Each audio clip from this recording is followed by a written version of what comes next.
Well, thank you for the invitation and the opportunity to speak and come back to campus. I've been here 2 days and had a great time.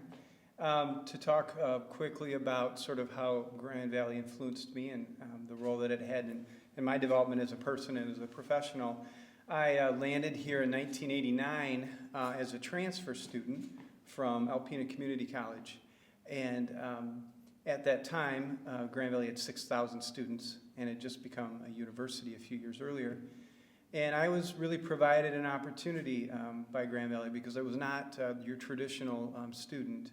I didn't go to college right out of high school. I worked in a Coca-Cola warehouse and drove around delivering Coca-Cola. And I get laid off every winter, so I take classes at the community college, and I flunked out of the community college a couple times.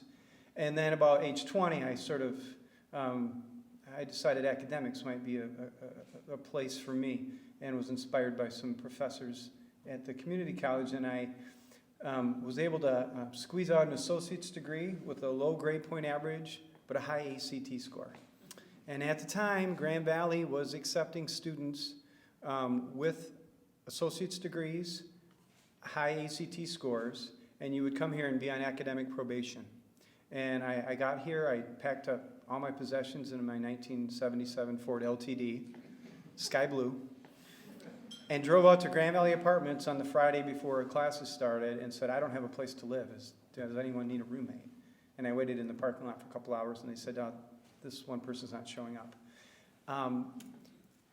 Coming from the backwoods of Northeast Michigan, I hadn't been out much, and none of my family on either side had ever gone to college. And I came here and had immediate culture shock.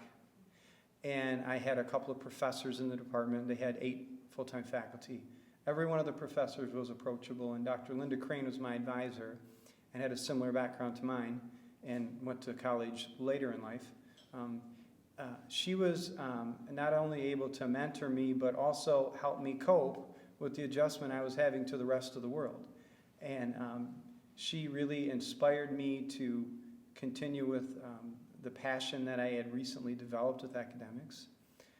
And like I said, I would sit in her office. She had me do an observation in a classroom in East Grand Rapids.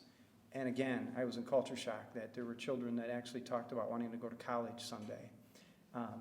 She was able to help me through that.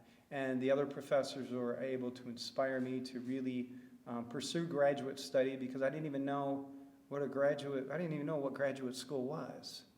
I didn't even really know much about being a psychologist. I was a special education major. So Grand Valley gave me the opportunity to really help develop my talents, and I'm forever grateful.